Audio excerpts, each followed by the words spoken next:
Cette femme a caché un secret à son mari depuis le fiançailles et jusqu'à leur mariage. Pour le découvrir, je vous invite à écouter attentivement cette histoire car nous gagnerons véritablement en maturité.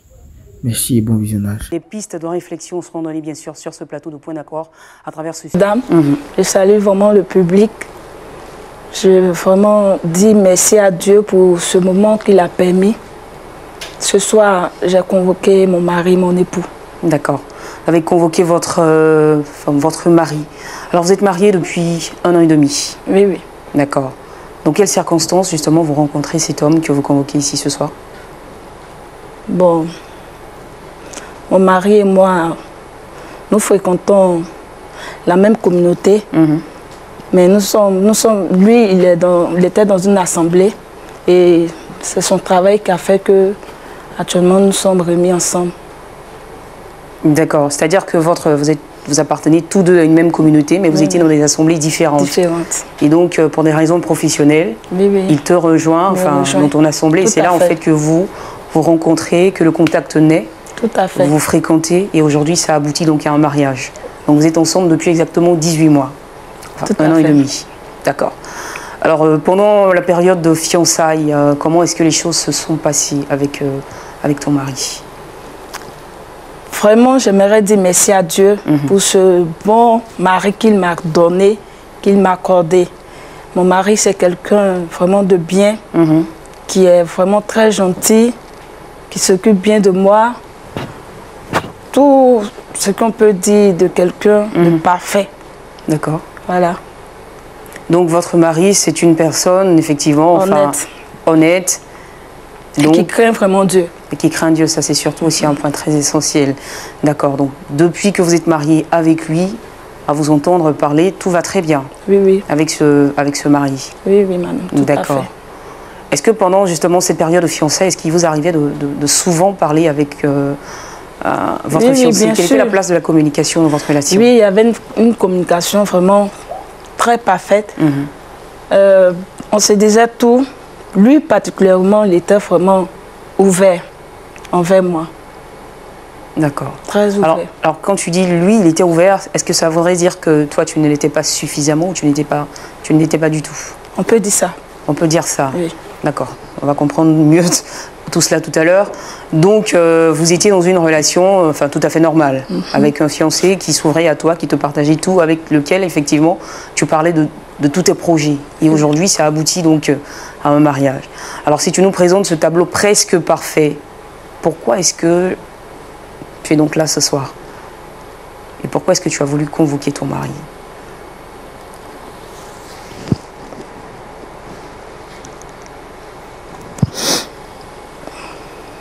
J'ai convoqué mon époux pour lui dire une vérité vraiment qui pèse vraiment sur moi.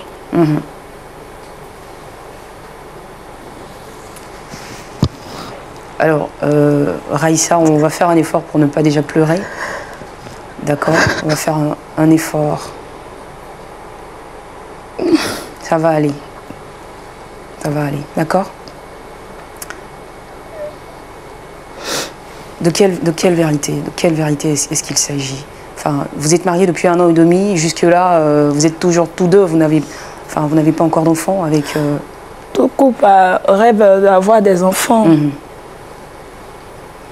Comme je le disais, il n'y a pas de tension entre lui et moi.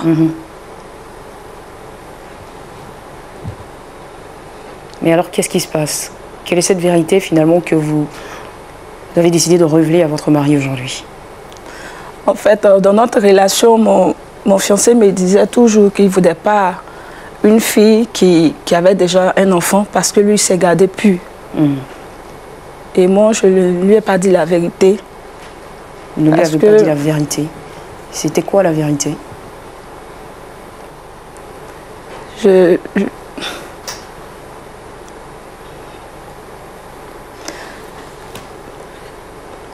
Je lui ai menti que j'avais 2 enfants. Je ne lui ai pas dit que j'ai 2 enfants. Et ces 2 enfants, c'était avec la complicité de ma mère. Attendez, attends, Raïssa, on va y aller tout doucement pour bien cerner les contours de ton histoire. C'est-à-dire que tu es mariée depuis 1 an et demi et avec ton mari, tu n'as pas encore d'enfant. Oui. D'accord. Nous sommes connus, ça fait 3 ans. Et on s'est mariés, ça fait 1 an et demi. D'accord. Et jusque-là, j'ai caché à mon époux que j'avais 2 enfants de pères différents. 2 enfants de pères différents.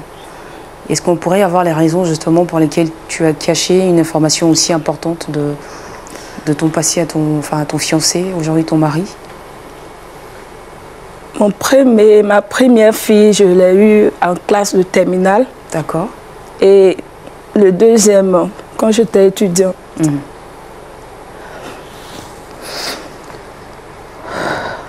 Quand j'ai donné ma vie à Dieu, il y a je croisais des frères qui voulaient de moi. Mais je disais la vérité que j'avais 2 enfants. Le premier, quand j'ai avoué, il n'a pas pu supporter, il est parti. Le deuxième aussi, c'était pareil. Donc j'ai jugé bon pour ce dernier-là de cacher ce secret parce que je ne voulais pas le perdre. Parce que vous ne vouliez pas le perdre. À 2 reprises déjà, oui. Vous aviez des relations qui n'ont pas abouti parce que dans un souci de transparence, quand vous aviez voulu être sincère et assez honnête dans cette relation, il y a eu la rupture automatiquement. Oui, et donc vous n'avez pas voulu que le scénario se reproduise une 3e fois. Vous avez donc gardé le secret. Alors vos enfants, je veux dire, comment c'est possible de cacher cela? Enfin, comment ça s'est passé? Qui avait la charge qui avait la garde des enfants? Vos enfants étaient avec vous? Vos enfants étaient avec qui? Vos enfants étaient où? Pour que pendant ces 3 ans, effectivement, ils ne se doutent de rien. Ma maman. Mes enfants étaient avec leur grand-mère. Voilà. Vos enfants ont toujours vécu avec votre mère? Oui. D'accord. Et donc, je pense que ça vous a permis un tout petit peu de poursuivre aussi vos études. C'est ça. D'accord. Tout à fait. Mais alors, Raïssa, si vous avez caché le secret pendant, enfin, vous avez réussi à le garder pendant 3 ans, c'est-à-dire depuis que vous vous êtes rencontrés jusqu'à aujourd'hui, pourquoi maintenant vouloir absolument le lui dire aujourd'hui? Qu'est-ce qui s'est passé pour que vous décidiez en fait de l'avouer à votre mari aujourd'hui? Il se trouve que le mari à ma mère, qui n'est pas de la qui vient de la sous-région, veut retourner ou les quitter parce qu'il a pris sa retraite. Donc il demande que sa femme puisse le retrouver là-bas. Donc ma mère m'a dit qu'elle ne peut pas partir avec mes enfants, que de trouver une solution. Et du coup, je ne peux pas venir déposer les enfants comme ça dans mon foyer parce que j'ai menti à mon mari que je n'avais pas d'enfant. C'est pour lui demander pardon vraiment sur ce plateau pour le mensonge. Donc ça veut dire que votre beau-père, donc le mari de votre maman, retourne dans son pays. Donc du coup, il repart avec sa femme, qui est votre maman. Oui. Et donc finalement, elle vous dit, elle n'ira pas là-bas avec ses petits-enfants. Il faut bien qu'ils soient aux côtés de leur maman que vous êtes. D'accord. Alors, vous me dites que pendant les fiançailles, vous avez, est-ce que ça vous a traversé déjà l'esprit pendant que vous étiez fiancés? Oui. Vous avez tenté à certains moments de lui en parler? J'ai tenté plusieurs fois. Lorsque je voulais lui dire, il me répétait que lui ne peut pas, parce qu'il s'est gardé plus. Donc il ne voulait pas avoir une fille qui a déjà un enfant. Et donc ça vous a effrayé? J'ai eu peur, ça m'effrayait. Mais plus que je l'aimais aussi, je me suis dit que je ne veux pas perdre ce temps. Donc j'ai préféré me taire. Vous avez préféré vous taire. Et malheureusement aujourd'hui, c'est en train de un tout petit peu vous rattraper. Donc ça veut dire que même la famille de votre homme ne sait pas non plus que vous avez personne? Personne ne le sait. À part ma famille, ma mère. Et lui, à son niveau, personne. Et c'est aussi avec la complicité de votre maman que vous avez réussi à tenir ça secret? Tout à fait. Ça veut dire que pendant 3 ans, vos enfants ne sont jamais passés, enfin vous voir, c'était toujours vous qui faisiez les déplacements pour aller les voir chez votre maman? Oui. D'accord. Même le jour de la dot, j'ai même pas... Les enfants ne sont pas venus? Les enfants n'étaient pas là. Le jour du mariage non plus. Mais alors dites-moi, est-ce que, honnêtement Raïssa, est-ce que si votre mère aujourd'hui, je veux dire, n'était pas en train de partir dans un autre pays et qu'elle avait toujours la possibilité de rester avec vos enfants, est-ce que vous alliez donner cette vérité à votre mari? Je crois que c'est Dieu qui a occasionné ce voyage-là pour que ce poids-là puisse quitter sur ma tête parce que je ne dors pas à cause de ce poids. Je n'arrive même pas à dormir. Et vous avez envie que vos enfants en fait grandissent dans un foyer normal, oui, c'est ça. Entourés d'un papa, d'une maman, avec tout l'amour effectivement Voilà, qu'on peut leur donner à ce niveau-là. D'accord. Vous craignez un tout petit peu la réaction de votre mari? J'ai très peur. Vous avez peur? De quoi exactement? Qu'il vous rejette? Qu'il m'abandonne, qu'il me rejette. Parce que je l'ai menti. Et j'ai menti aussi à sa famille. Et vous avez dit 2 enfants de pères différents. Oui, c'est 2 enfants de pères différents.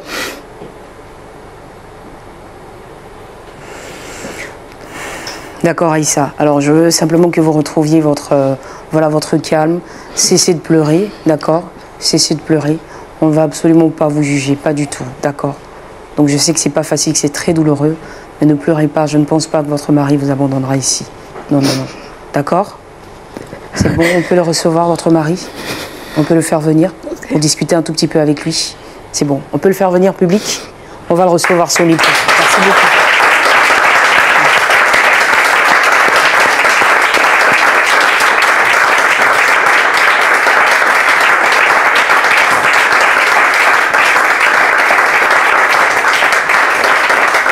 Bonsoir, monsieur. Voilà, asseyez-vous.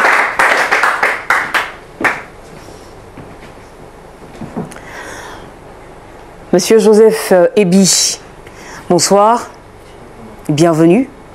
Alors Joseph Ebi, c'est vous, vous êtes marié depuis 1 an et demi, pour ce que je sais de vous, avec une très belle dame qui est assise juste à vos côtés. Vous êtes là, ce n'est pas seulement pour vous parler de vous et des qualités de votre femme, c'est pour autre chose également.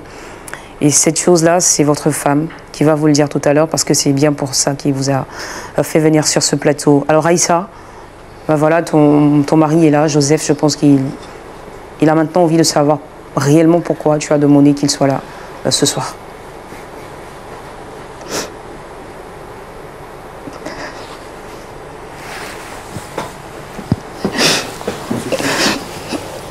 Pourquoi tu pleures? Pourquoi tu pleures? Non, tu pas déjà. Qu'est-ce qui se passe? Bébé, pardon, ne m'abandonne pas. Non, je n'ai pas. Je t'aime. Non, attends. Je t'aime, chérie. Tu as quelque chose à me dire? Non, ne me plaît pas, s'il te plaît. Je te demande de ne pas m'abandonner, s'il te plaît. Non, nous sommes mariés. Je te demande de ne pas m'abandonner, mon amour. Je t'abandonnerai pas, nous sommes mariés. Qu'est-ce qui se passe? Tu as quelque chose à me dire? Tu as quelque chose à me dire? Va. Bébé, il y a des enfants. Il y a des enfants. Je sais qu'on aura. J'ai 2 enfants, bébé. J'ai 2 enfants. Quoi? Bébé, pardonne-moi. Attends. Lève-toi, s'il te plaît. Bébé, Assieds-toi. de pères différents. Je te demande pardon. Je te demande de me pardonner, S'il chérie. te plaît, tu peux essuyer tes larmes. Reprends-toi, s'il te plaît. Explique-moi. Bébé, ne me laisse pas pardon. Je te demande pardon. Pourquoi? Non. Je te demande pardon. Il y a 2 enfants de pères différents. Pourquoi tu ne portes pas ton divorce? Bébé, ne me laisse pas. Il y a 2 enfants de pères différents, chérie. Je voulais te le dire, bébé. Ne me laisse pas. Tu as 2 enfants. Tu as 2 enfants. Tu comprends ce que tu dis? Tu as 2 enfants.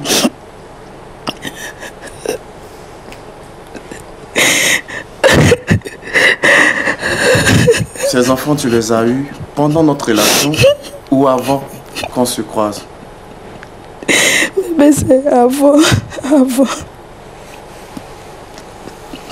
Pardon, ne me laisse pas, mon amour. Pardon, ne me laisse pas, s'il te plaît. C'est sérieux? S'il te plaît. T'es sérieuse? S'il te plaît. S'il te plaît. Pardon, bébé. Tu m'as caché cela pendant tout ce temps. Je veux savoir. Je veux savoir. Pardon, je ne voulais pas te perdre, chérie. Je voulais pas te perdre. Je veux savoir. Je ne voulais pas te perdre. Et tu me l'as caché pendant tout ce temps. Je ne voulais pas te perdre. C'est quelqu'un de bien, chérie. Donc je veux bien comprendre. Je veux bien comprendre. Tu as 2 enfants avant qu'on se rencontre. Et pourquoi tu me les as cachés jusqu'à aujourd'hui? Attends, je comprends que tu as pu tromper tout le monde. Et moi, et ma famille. Et les amis qui te connaissent.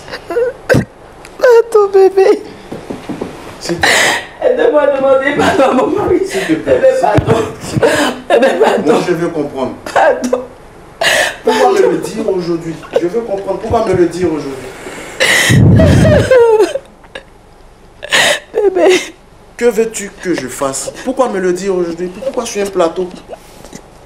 Bébé, ne me laisse pas, s'il te plaît. Pourquoi ici? Bébé, je t'aime. Ne me laisse pas. Je sais que je te connais. Je te demande pardon. Mais pourquoi m'avoir caché cela? Ces enfants, devrais-je les reprendre? Et tu es resté en contact avec le père, n'est-ce pas? Vous avez toujours été en contact, n'est-ce pas? Bébé. Mais qu'est-ce qui s'est passé? Ils ont des plans différents, bébé. De cette situation maintenant. Parce que là, je comprends rien. Bon, je suppose que mon frère allait de l'autre côté. Tu en as parlé au pasteur, le pasteur au courant? Les enfants. Bébé, pardon. Tu peux me répondre? Pardon, chérie. Moi, je vous allez t'envoyer ici. Je veux comprendre. Pardon. Oui, mais moi, je veux comprendre. Je veux justement comprendre. Ces enfants, que dois-je faire? Qu'est-ce que je fais? Je parle de que dois-je faire?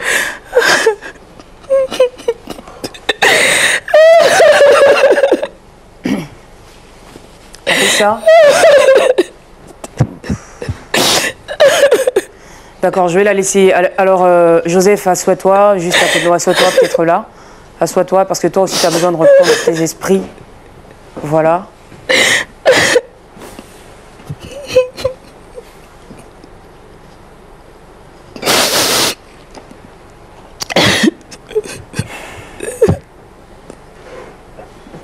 Voici un nouveau cas auquel nous devons faire face ce soir, celui du couple Ebi, Raïssa et son époux, Joseph. Là, on est encore dans la gestion finalement de la cellule familiale, pasteur Adebayo.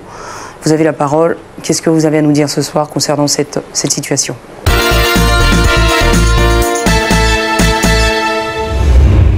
Ce que je peux juste dire brièvement, c'est de poser une question. Je veux procéder par une question à l'un ou à l'autre. Mon ami, ton mari a demandé si tu avais informé le pasteur de ton passé. Est-ce que tu l'avais fait? Non. Ok. Donc, je ne suis pas surpris parce que le pasteur aurait aidé ton mari à le préparer psychologiquement, soit à accepter, soit à changer. La deuxième question est au frère Ebi.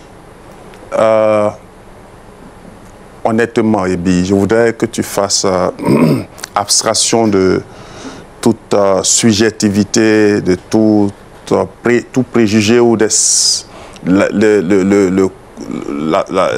douleur que tu ressens présentement, que tu fasses, tu surmontes cela et que tu me dises une chose. Est-ce que tu as aimé celle-là, véritablement? Je ne dis pas est-ce que tu l'aimes, est-ce que tu l'as vraiment aimé?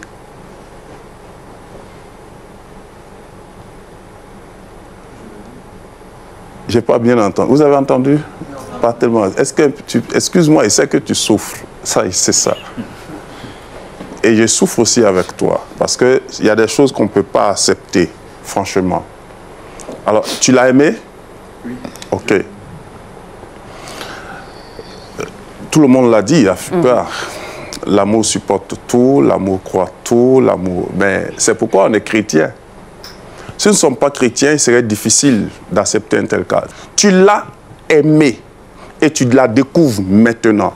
Tu n'as pas encore découvert. Tu viens juste de découvrir un aspect de sa vie. Un aspect. Tu vas continuer de découvrir. Elle-même, elle ne se connaît pas d'ailleurs. C'est vrai qu'elle a caché des choses, mais on ne sait pas ce que demain peut enfanter.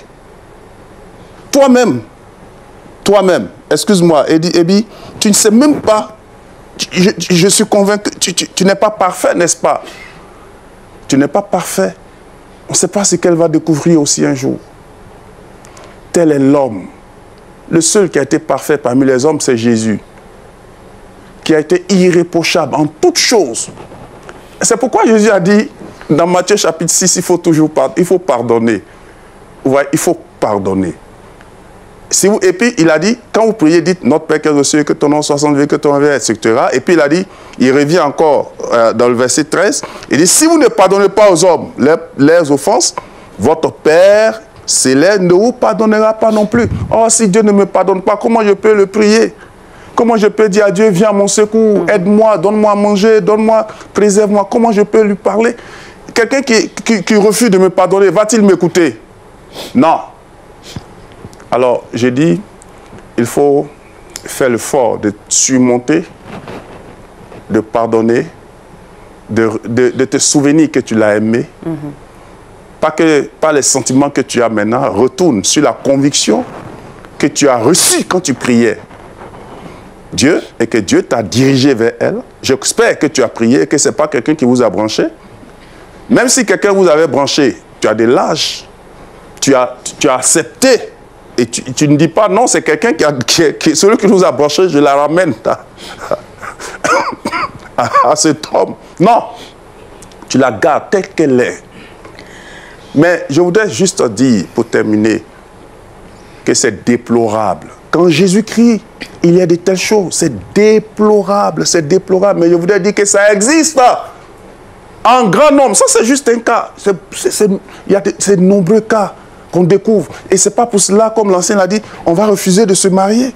Non. Mais il faut que les sœurs comprennent que telles qu'elles sont, Jésus les a acceptées et qu'elles se confient à l'Éternel. Ce n'est pas parce que tu veux te marier forcément que tu vas te déguiser. Non, arrêtez ça. C'est pas parce que tu veux... Il y en a même qui disent, mon papa était ministre. Alors que son papa était implanté derrière, je ne sais pas où. Excusez-moi, ce n'est pas pour me moquer. Mais je dis que ce n'est pas normal. Et puis d'ailleurs, comment tu peux vivre ta vie chrétienne si tu continues à cacher ça? Je sais que tu es sauvé. C'était le passé. Mais il fallait le dire à ton pasteur. La seule personne à qui tu pouvais te confier, c'est au pasteur. Il va t'aider. Et je voudrais m'adresser à ceux qui sont dans ces cas. Allez voir votre pasteur. Allez le voir, ils vont vous aider. Ne restez pas dans la cachette. Ne gardez pas. Ce qu'on cache nous rattrape toujours. Et ça nous rattrape mal. Voilà. Tu as pensé que ta maman serait toujours ici. Voilà, elle va partir. Elle n'a pas besoin de tes enfants. Et puis c'est normal qu'elle ne parte pas avec les enfants. Ce ne sont pas les enfants à son mari. Ça peut créer un autre problème. Alors maintenant, tu es coincé.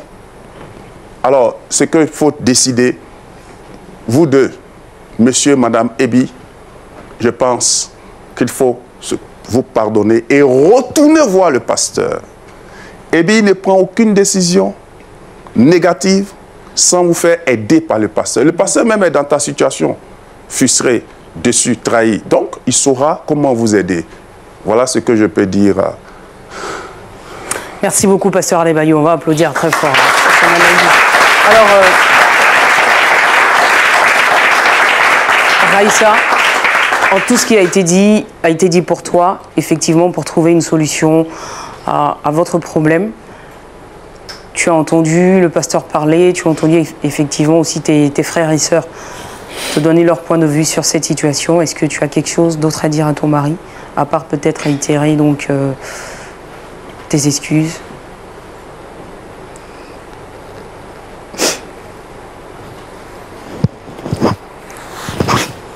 t'aime.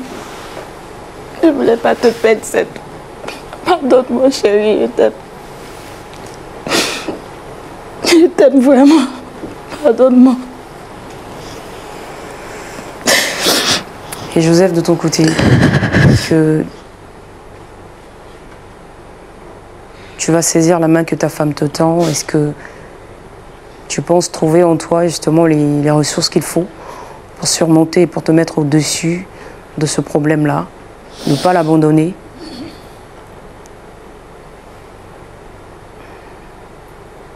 Là, tu es un peu encore sous le choc, tu es un peu déboussolé. Donc, tu n'as pas vraiment envie de te prononcer en ce moment. D'accord. On comprend, on le comprend parfaitement. Mais on souhaite en tout cas que vous en remettiez toujours à la grâce du Seigneur, pasteur Adebayo. Il ne trouve pas la force de dire quelque chose de rassurant à son épouse là en ce moment. Et je pense qu'il a aussi peut-être un peu raison, parce que ça a été violent ce qu'il vient d'entendre.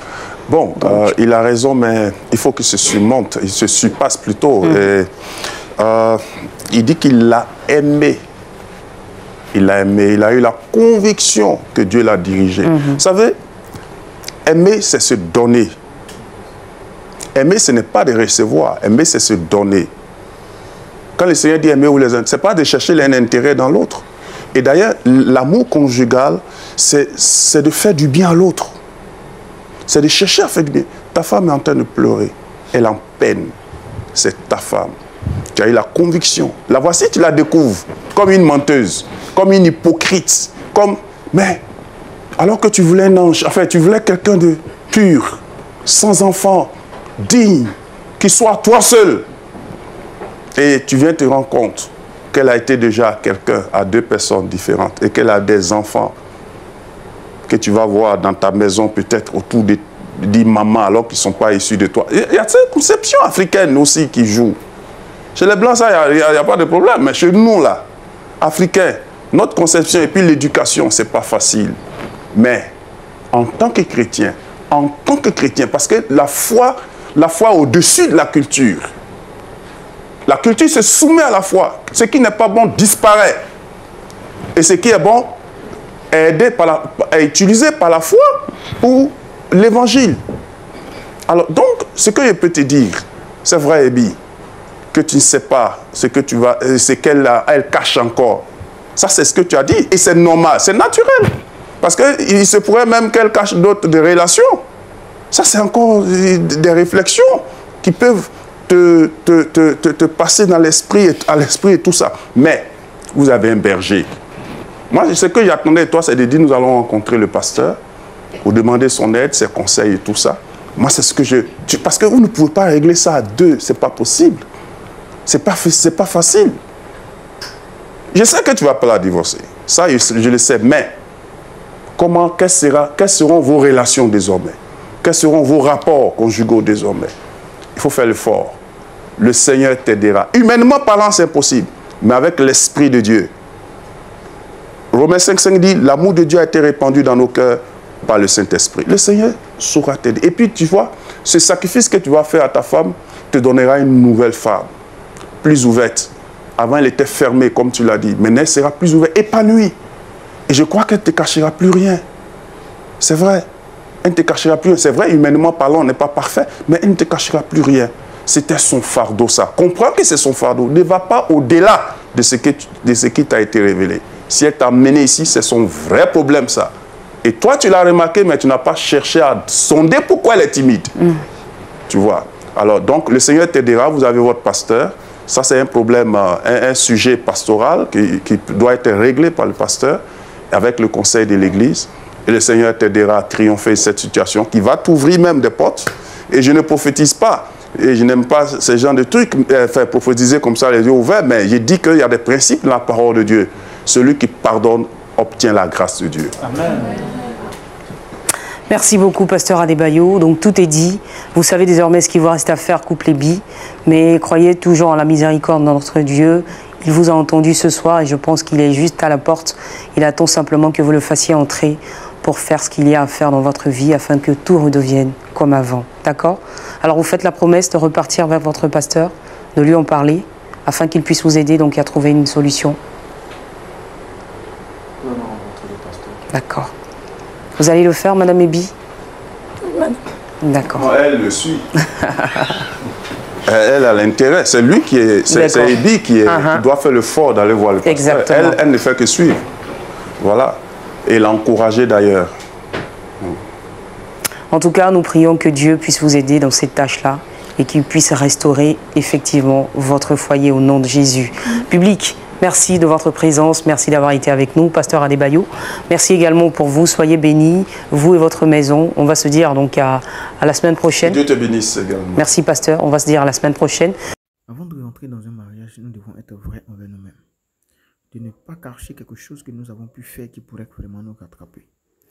Nous devons vivre selon la volonté de Dieu et de tout dire et de partir sur de bonnes bases. Parce que si nous le faisons, nous donnerons accès à Satan. Et en ce moment-là, Satan aura le contrôle de notre vie, de notre mariage, et nous n'allons pas pouvoir nous en sortir. Je pense que cette émission, cette vidéo nous a fait du bien.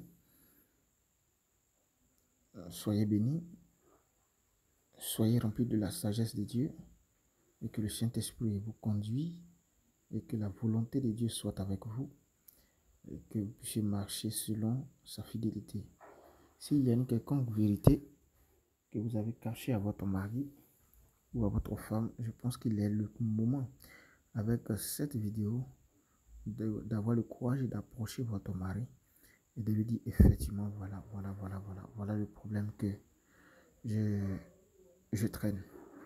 Que le Seigneur nous bénisse et que sa grâce soit sur notre vie dans le nom de Jésus. Amen.